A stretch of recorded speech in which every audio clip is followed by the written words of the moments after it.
The biggest thing that I have to keep reminding myself, and we've talked about it today, but it's that you may be sick of it. You Yeah. might think you're talking about it too much. You might be blue in the face, but you're not. And also, if somebody's sick of it, they can turn it off. Stop and don't spend another single cent on advertising until you listen to this. I'm Marianne Amies. This is Ready, Set, Paid Ads, digital marketing for paid ad success. Let's go. In today's episode of Ready, Set, Paid Ads, I'm joined by Emma Lovell. Emma Lovell is known as the Queen of Bleisure, and she inspires others to combine business and pleasure, making bleisure, for a real, mind, body, and soul focus to business. She also is the founder of Rest and Receive Retreats, a retreat company that designs retreats specifically for business owners, but also mentors business owners who may want to involve or include a retreat in their product offer. This chat with Emma is so aligned, talking to another marketing expert who's been in the industry for so long. We talk about the power of paid ads, but we also really touch on your organic strategy and how important that is. We talk about how sometimes it feels like you're talking about something so much, but your audience doesn't even feel it, and how ads can actually guarantee that exposure for the offers and campaigns that you need. I think you'll find this chat really insightful and enjoyable, and I hope it helps you to spark some new thoughts about your paid ads campaigns. Welcome back to another episode of Ready, Set, Paid Ads. I'm really excited to be joined today by Emma Lovell. Hi, Emma. Hello. Thank you for having me. My pleasure. Look, to get started, I'd love you just to introduce yourself and tell everyone a little bit about you. Absolutely. So I'm known as the Bleisure Coach, which means I help people to combine business, travel, and self-care. The way I do that is through my book. I'm an author, so I released my book last year, 2024, The Art of Bleisure. And then I'm also a speaker and I coach people. Then I have another business which is called Rest to Receive, and that is a retreat hosting company. So we both host retreats and teach people how to host profitable retreats. And that just grew out of really the bleisure life, and it grew bigger than living under my Emma Lovell brand and in its own company. So I had plenty of time. So that's what I did in January, just started a new company. I love that. Fantastic. And I think I've been a business owner for, 15 years. And that retreat space, I don't know, maybe especially for us women as well, like it's such an amazing perk, let's say, of running a business is to now have this ability to tap into things you're interested in, whether it's about business development or whether it's about personal development, and taking that time out of the business, meeting, I find in retreats, I always meet the best people. You meet your next lifelong friends. Yes, definitely. So I think so wonderful for that community aspect. And, I know myself, I'm always like trying to challenge myself to do more networking, go to more events, and you kind of do those, but you don't have as rich experiences as you have when you go on a retreat. Well, I think business ownership can be rather lonely. Like even when you have a team, no one has the business responsibilities like a business owner. And so going on a retreat where you're allowed to just be you and talk openly about what you're going through and the challenges and things like that to people who also understand it's a very open and safe and free space. But also sometimes it could just be the excuse for a tax deductible holiday, to be honest. If people want to use it as that, I don't care. Because we do I know they're always going to get something out of it that's going to better their business. But if that's the thing that they need to justify it, because people just don't take enough breaks, they don't take enough holidays. It's all too much. It's all too big. And that's what kind of my version of bleisure is, because bleisure really meant you would go to a conference or you'd go to an event or you'd have a meeting somewhere and then you would add on some travel for yourself. And it's really something that's sold in the corporate industry as like a perk of their work that they have this bleisure included. And so then people are like, well, if no one's paying for my travel, I can't have the bleisure. Like, if I'm not being sent somewhere, then I can't do it. It's like, well, no, you can choose to do it. And then a retreat is the gateway to that. And for me, it's the ultimate combination of business, travel, self-care. But it also doesn't have to be a week or 2 weeks. That's the other thing people think they need a holiday. It's got to be this big extravaganza, or it's jet setting around the world, or it's the big 4-week holiday. And it's like, no, like 1 or 2 nights sometimes is more refreshing than a trip because you don't expect much of those few days. You can't do much. So you actually do rest and relax. Yeah, absolutely. And I think it's achievable. Even as a business owner, you think, well, I'm only away for 2-3 days, especially when you're in that mindset of feeling chained to it. And then obviously, again, a lot of women in business, like we also have the family life to contend with. And so thinking it's just 2 or 3 days feels really manageable. And the other thing I was going to say is often I find when I go on holidays is when I actually solve a lot of business problems because I have space and I have time away. And it's kind of like, oh, this ruins the holiday. Whereas going on a retreat or doing these things more purposely then kind of makes your holiday more sacred as well. Yeah, no, great idea. And I just think, well, look, I think it's a really nice way to do business differently and to work differently. And some retreats are very worky and mine are very spacious, but obviously I'm an advocate for them. And I think what's great, especially around your positioning and your ethos, is trying to get people away from that thought that business has to be hard work, that it has to be relentless and all consuming, because often we create these businesses to get away from a 9 to 5 job. Oh, I don't work an office job. That would be so restrictive. But then you actually make the shackles your business and you work harder and more hours and all those sorts of things. And if you just had stayed in the corporate world. Yeah. And it's a tricky spot when you get to the point of you and I, like 15 years, where you're like, I don't think I could ever go back. Yes. Be like, someday I know. Just pay me to turn up and like do stuff and then go home and tell me what to do each day. I'd be like, wow, that would be amazing. Instead of being like, I've got to like mastermind this entire thing. Yeah. Pivot. But I mean, there are days like, I mean, I'm in Perth today. I'm here with a business colleague who's now a friend, and my son and my husband get to share the trip, and I was brought over to speak, and I know that I'm going to work. I kind of this morning thought I'd do a few more things, and then I went, you know what? I've got a 5-hour flight, and on the way here I was super tired. So I'm like, 5-hour work day, that's a lot. Yeah. I can chill in the morning because I'm going to work all afternoon. So it's like those, I coach other people, but I'm like, I have to all the time. Yeah. You have to remind yourself to drink the Kool-Aid that you're putting out there. So lovely to have you on the podcast today. And I always start out with asking the question of, do you ads? So I think it's a great one to pose to you. And I really do think you've probably got some really interesting insights about how you built your business. So the question is, do you ads? Recently, yes. Yeah, awesome. For about 3 or 4 years, I didn't. Something happened to my account, or I just got a bit, didn't need to. I don't know. I actually used to run ads for clients. So my background is social media management. Yeah. In the day, I set up ads for people, but as ads have got far more convoluted than they used to be. Yeah. I used to get some great success with it I had a pet sitting business, and you could the boosting worked really well. And I could just put like, I don't know, $100 on and target an area because it was so geographic and location specific. The pet sitting would be like, well, I want more clients in Randwick in Sydney. I will target Randwick in Sydney at this demographic with people with pets. Yeah. Get inquiries. Whereas I think some of my other work is a bit more, my audience is everywhere or anywhere. Yeah.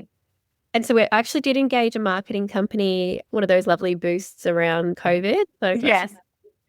And I don't think the lady did it quite well, but we also did it on a podcast, and it was a little bit harder to measure. Yeah. Because it's to get people to listen. Yeah. So it wasn't that like tangibility. And then something must have happened with the account, and I didn't fix it at the time, and I ended up being locked out of my, like, every time I wanted to revisit it was a bit too hard. So I've actually recently engaged somebody to set up some ads, and we spent so much time. We had to like get me unlocked, and we actually spoke to Facebook. They actually that's a miracle in itself. It was crazy. So we got it unlocked, but there was still then this thing, and then there was, I don't know, some other things. So anyway, we've managed to find a workaround. Actually, we're doing it through, I've had to do it through her account in the end. Yeah. It was such a cool. So top tip, if you have an error in your account, deal with it at the time, because it had like run its statute of limitation. Yeah. Yeah. It can be so frustrating. I mean, I've had this conversation on the podcast before. For a business that's worth billions, sometimes it feels like they make it so hard for us to do business. They'll close things down. We had our management account closed down where majority of our clients were connected to us on. And yes, I have people I can talk to at Facebook, but even then it's just frustrating circles. It's like, why did our account get closed down? You're in breach. Okay, what was the breach reason? Oh, we can't tell you that, but we did do a thorough investigation and then we closed it down. Okay, well, if you did a thorough investigation, there must be a paper trail. What was it about? Oh, we don't know because we've closed it down. And I said, if there was a legal case pending and you had to give evidence, I'm sure you could find it. The information exists and you just end up bashing your head on a wall. And again, I've had clients get their ads account locked because maybe their credit card failed too many times, or maybe they used the wrong keyword too many times. And it's kind of like, there's like that 3 strikes and you're out. And it can be so frustrating and it can make you give up. And to me, I see this amazing resource, this amazing tool that can help you talk exactly what you were saying, like directly to the people you need to talk to. And having that taken away can, for some business owners, can completely cripple their business as well. Yeah. Yeah. It was one of the, we realized that the credit card, something that happened recently was the credit card hadn't been updated. Yeah. But then we said we had fixed the thing. And there was still something that we were like, oh, we've solved it. And the problem is like, you can only spend so long on it. Yeah. And then you have to put it down. And then when you can again, you're almost like starting again. Yeah. And so we did try LinkedIn ads as well. Yeah. But the consultant sort of said they were being quite expensive at the moment. So she said, like, let's try the Facebook route again. Yeah. Definitely. So I did that for the Perth book tour. Definitely was getting more engagement. Yeah. In people who probably didn't know about me or hadn't found me. Yeah. Me. So it's a good probably time because I do feel like in a way my audience knows me. Maybe I'm wrong, but I feel like my audience knows me, but I do. So it is a time when we need new people coming into the world. Oh, and look, to be honest, I don't think there's a single business that doesn't benefit from new eyeballs. Even when it's hard, especially as small business owners, we're never going to get market penetration. So most clients that we talk to, it's like new eyeballs and staying top of mind with existing as well. I mean, I think you've probably done an amazing job of building a super engaged community, but as we know, that for certain reasons, someone will stop seeing us. Someone might not like the posts for a couple of weeks because they're inundated or they're busy or they're just not in that mood. And then all of a sudden you fall to the bottom of the heap. I know businesses I follow that I think, oh, so-and-so isn't active at the moment. And I go search them out and they are active. I'm just not seeing them anymore because maybe I stopped telling the platform that I liked what I was seeing. And ads are that way to make sure our existing client base knows that we're around, as well as constantly getting in front of that 5% new, just exposing yourself. And you think of a market like Perth as well, you've got all that credibility of what you've done in bigger markets in Queensland, New South Wales, Vic, and then you're showcasing that in a smaller market like Perth. I think that that's going to have a really high desirability as well. Yeah. And you're right that people just like the amount of times you think you've talked about something until you're blue in the face, and then someone goes, "Oh, I didn't even know you were coming." What? You're running a retreat? What? Or like, I remember years ago I was trekking to Everest Base Camp, and I thought people would be so sick of it because I was talking about it all the time, and like it was like, "Oh, in a week I'm going." This woman's like, "Oh, you're climbing the mountain?" I was like, "Have you been living under a rock?" And it's like they literally do not see it. So I think like today I just looked at it's just started showing me stats again, like the grid, Instagram just showing you how many views you have, like an icon. Yeah. And I'm like, oh my gosh, it's so low. Yeah.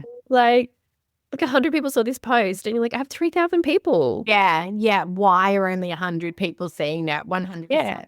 And you're so right about that. Like when we are writing the content, when we're planning, we feel like we are beating a dead horse. I had a new social media marketer start last year, and she sort of worked on the schedule for the first month, and she said, what do I talk about to this client for the second month? And I said, well, you pretty much talk about the same things in new and interesting ways.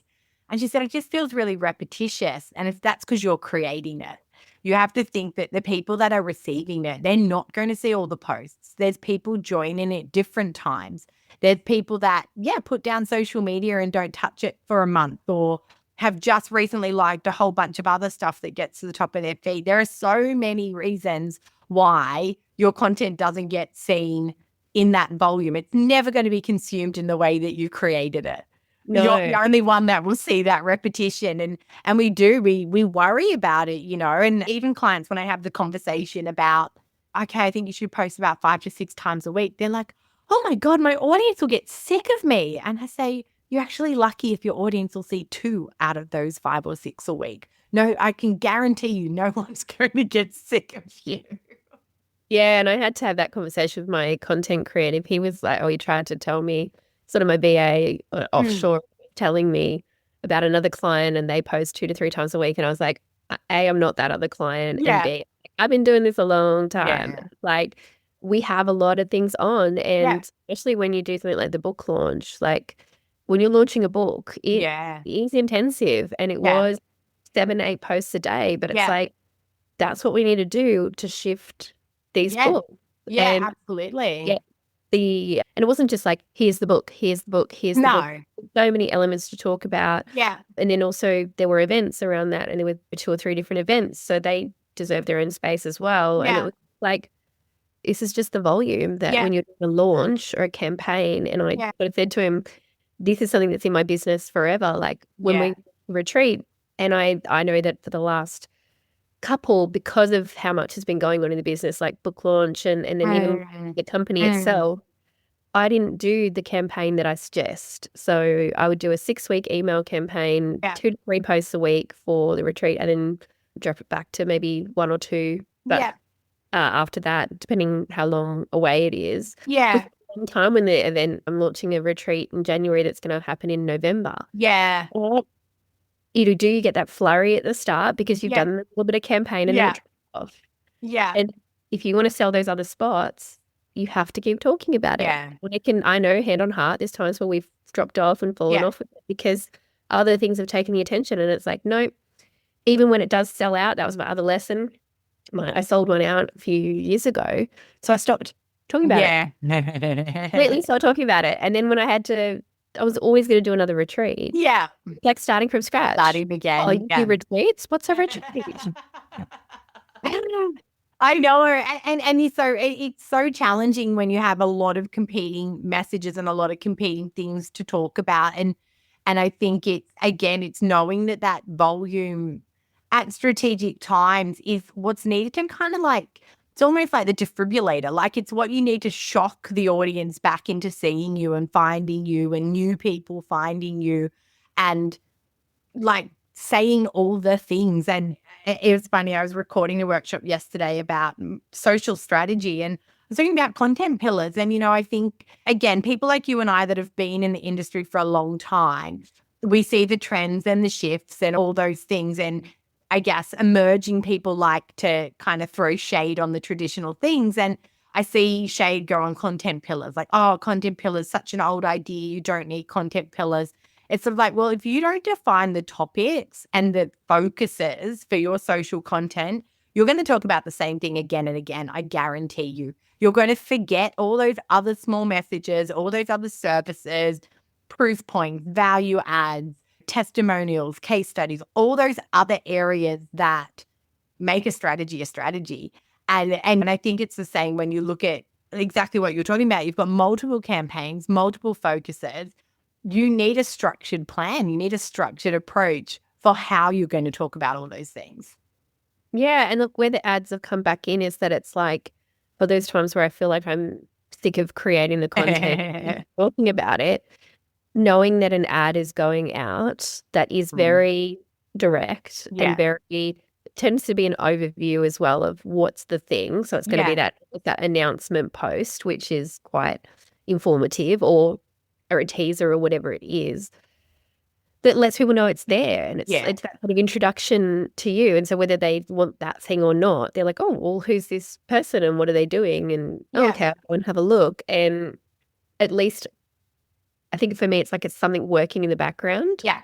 It's not something that, like, the organic is so manual still, even though you can have automations and all stuff, you still have to generate it. You still have to Yeah. put strategy. You still have to, like, you don't just get to plug and play. No. Once you've decided, there are things that can help you, but the ad can just do its thing. Yeah. And oh yeah, I'd like a little bit of that at the moment. And I think what the ads bring you is certainty. The organic content is your strategy. It's your bringing to fruition that strategy, but you don't have the certainty. You don't have the certainty of reach. You don't have the certainty of right people at the right time. And what the ads does is give that to you as well. It takes that best content and gives you a dependable platform for it. Instead of going, that reel was so fucking good and said everything amazing, but only 500 people saw it. You now can take that reel and get it in front of the right demographic with the right psychographic profile that are interested in the right things, that are small business owners, and make sure that that amazing piece of content gets out to the people that are going to click the link and want to know more. Yeah, absolutely. And that is very to know, because it's so disheartening when you do create something, you're like, this is it. This is the thing, even though this one post is going to change my life. Yeah. And then nothing. Yeah. Crooked. Yeah. And I think that's why organic and paid work so well together as well. I think I always say that you've got the choice of time and money. Like, if you've got a long time, sure, don't spend money or spend a very small amount of money and just chip away. But if you've got the money, then you can save time. You can accelerate the reach. You can accelerate the results by investing money. And I think it's, again, I try to think of business 2 decades ago when I started in marketing. There is no marketing channel that was available to us that was so cost effective and so targeted as what we have today. Yeah, absolutely. And when you know what I think I know where I fell over last time in it, and where probably where I was like, ads just don't work, or it doesn't work for me right now. Yeah. Because it was too broad what we were sending to. Even if we were sending to my newsletter sort of subscribe, we would see something, but the sending to listen to the podcast, you can't necessarily capture deep data with that. It's a harder connection. And I think as well, I have really invested in my brand. We have done a lot of work on the brand. Yeah. I felt I probably I didn't love the art or the really locked in. So I think sometimes, like you said, if a reel, I know you've just made me think I've got a really great the last time I did a retreat, that it would be it's a really such a great summary of what a retreat with us is like. Would be a great ad, because but when I think people are starting, sometimes I do believe you have to start organic, because you can't send people to nothing. No. And I think sometimes people are starting with ads and thinking it's that silver bullet, and it's not. It's that, like you said, people become aware of me, or they come into the world, and then the feedback that I get is you're the top of you're top of mind. You're in my feed, you're up there. Or I think if I need something, I go to the page and it's going to say the thing that it's got something there. So because I'm producing my own content as well, we're not relying solely, and never would or have relied solely on the ads to do. Right. And I think you're right. That's still anyone that comes into ads hoping it's the silver bullet, I think they're often the most disappointed. And you touched on so many great points, because it is one big marketing ecosystem. Your brand has to be right. It has to be credible. It has to bring trust. It has to be desirable. Your organic needs to be giving all that proof and confidence. Your website needs to be easy to use, informative, tick the boxes that someone needs to convert. And then your ads need to be well targeted and cut through. And when all that, and your emails, and when all that works together, you have great results. But, you take any one piece of that puzzle and ignore it, and you'll have fallout in other areas. And you're right. I think when you run ads, you need strong organic, because then you're bringing more people into your sphere. And if they go to your organic and there's nothing, then you're like, ugh, alarm bells. Like, what? This woman told me that she's the queen of pleasure and she does amazing retreats, but she has no active, so she hasn't posted since 2021. Like, what? No, I'm not giving her my money. I'll stand by that. My friends are like, you do live your values. She's like, you are on a plane working. You exactly. are in the place. Exactly. And that's authenticity, right? Like, and that's what makes me trust you. And I think sometimes we forget we are asking often strangers to put their credit card details into a website we created. And we know ourselves, what do you need to feel to get to that step? You need to believe, you need to trust, you need to see proof and all those things. And your whole marketing engine does that. Just an ad, a great ad alone, unless it's like high impulse shit that we buy for our kids and our pets. And like, but if we're making a proper considered purchase, everything needs to be working. Yeah, and working together. And the other thing that we talked about, like very at the start, the other thing I think that gets missed a lot from the marketing ecosystem is face, like is time and meeting people in real life. So well, either reaching out as a human. So someone reached out the other day and I was like, is this something we're doing? And I was like, maybe it's something. I followed her because Instagram told me to follow her. And then I got a voice note going, oh, wow. I don't know how you found me but it's nice to connect. And clearly she does it. And I was like, I see this. I'm a marketer. I can see it. I was like, it still has an impact. And so I don't know, people do the automated DMs or whatever, but I'm like, like actually reaching out directly. Yeah. And I think there's a lot of that is lost. Like people don't want to get on the phone. Yeah. You think, oh, my newsletter's going to them. It's like, yeah, but have you actually said, hey, Marianne, like I know you were interested in this. Yeah. You've seen it. Yeah. An email or a DM. Hey, hon, I know I've sent you lots of stuff in the past, but have you seen this? And then being in person. And so I go to a lot of events. People are like, you're always at events. And it's like, because then people come up and they're like, I feel like I know you. And it's like, my face is everywhere. Like, it could have been this, it could have been that, it could have been that. And like, maybe it was just that they saw the ad yesterday or they were like, I met Jade Warren, who's all over Instagram and the first time. And she was like, I feel like you're familiar. And then she's like, oh yeah, I was like scrolling your reels yesterday. I was like, yeah, Instagram. Yeah. But then meeting in person was a whole nother level. Yeah. We don't just real life still happens. Yeah, so I think other ways, thinking about those direct ways. Yeah. And it's a longer, slower burn strategy, but it's definitely for me a higher ticket strategy. Oh, absolutely. Yeah, absolutely. And again, like that trust, credibility, conversion, like if you've met that person, you've had a one-to-one engagement with that person, that's so much more memorable and so much more meaningful. Yeah. Yeah. And I think in a digital world, we forget how important those real life connections still are. Yeah. So and then it's like I said, the touch point might have been the ad or it might have been the organic, and then they see the ad and then they see you. And so not forgetting those other like old school tools. The IRL. No, absolutely. I think it does go a long way. And that's memorable as well. An email in your inbox that pops up with someone's name, until you know that person, until you've experienced that person one-to-one, it definitely doesn't have the same effect. Yeah. Yeah. So it's a huge part of my strategy, and it's something like it's enjoyable. I don't know, everyone, but I like going to things like, why do you go to events? I was like, well, I'm having fun. I don't know what you're doing. Like, I'm having a good time. People see me having a good time. Yeah. That's a great marketing message. And my brand is, I know that some people want to build this faceless, nameless brand. And I was like, the reality is, and even when I started Rest and Receive, initially, I want the company to be about the company and not about me. So I don't want it to be Emma Lovell does retreats. Yeah. But the reality is that I want to be in the position of founder. So that's the way I'm positioning myself. Yeah. And we're showcasing other people. But the reality is I'm going to drive, like my face is going to drive this business for the initial period. Yeah. And be connected. But people come into business and they're like, just want to be a brand straight away.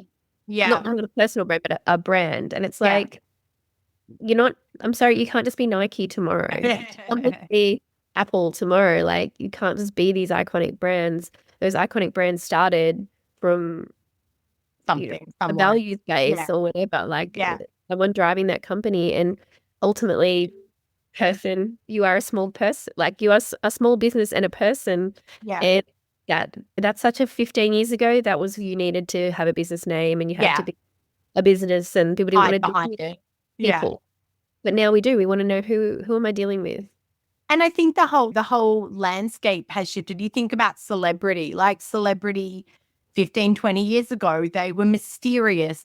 We bought trash magazines to see a glimpse of their life, where today celebrities are talking directly to us. They're on social media, they're showing their real life, we see inside their houses, all this access. And I feel like it's the same with business. That person that you can access, see how the business works, see their values, see what drives them. It's such an opportunity, and there's a hunger for it in the market. So if you hide and you don't show that, you're not leveraging one of the biggest USPs that small business has, which is the person that sits behind it. Yeah, absolutely. Such a wonderful chat. I feel like we have covered the whole marketing. Yeah, like the 4 Ps. Yeah, I feel like we've done a real 101 for people, which is fantastic. And I think we've been around for a similar amount of time. We've seen a lot of change. And I think both have quite a similar approach in the way that we think about the holistic marketing as well, which is so great. Absolutely. And the biggest thing that I have to keep reminding myself, and we've talked about it today, but it's that you may be sick of it. You might think you're talking about it too much. You might be blue in the face, but you're not. And also, if somebody's sick of it, they can turn it off. Like they can unsubscribe, they can walk away. Yeah. If anything, people tell me they've seen it a lot, but they don't, then that's not a complaint. It's just a matter of fact. It's been years since someone's told me they've seen something too much or there's too much, because you need to stop. People understand the unsubscribe button, but that's the thing in our heads. And so, like, I know that like I said, hand on heart, some of my things haven't done as well because I haven't talked about them enough. Yeah. And then there's other times where, like my Perth book event, I talked about it so much. I feel I did do the right campaign. We did do things. And then sometimes it's just the wrong time. Yeah. It's not a good night. It just didn't stick. It still went ahead, but it just wasn't the 20, 30 people. Yeah. And it's just what it is. So it does work. It's just that there's just so many factors within it, but don't stop talking about you or your thing or your business. And I think like McDonald's, they're still telling us that they sell hamburgers. we haven't told them we're sick of it. Like I see a Big Mac posting and I'm like, oh, I could go a Big Mac. That's it. So marketing it still works. It still works. Even though we know that that's exactly what they sell, they tell us, and it still excites us to go forward. It's a really, really good point. I'd have a Big Mac today. I don't know. They've done it at that airport. We know where you're going to be.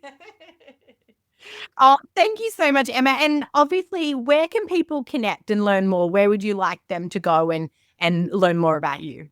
Yeah, so my website for Emma Lovell. So it's funny to talk about yourself in third person, but emmalovell.au for everything. So it's emmalovell.au on Facebook, on my website and my Instagram. And then I'm Emma Lovell on LinkedIn. Yeah. And my other business is Rest and Receive. And so restandreceive.au, we've gone the .au, thanks to our friend Ray. And then we Rest and Receive retreats on Instagram. And yeah, it's a bit of fun. There's always an adventure wherever I am.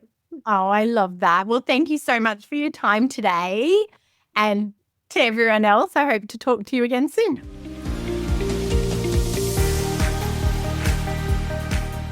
That's a wrap on another episode of Ready, Set, Paid Ads. If you're looking for done-for-you services, training to upskill you in ads management, or free and paid resources to help you plan and execute better ads, head to wiseupmarketing.com.au. If you've loved this episode, be sure to subscribe for future episodes. And if you know someone that would love this podcast too, go on and share it.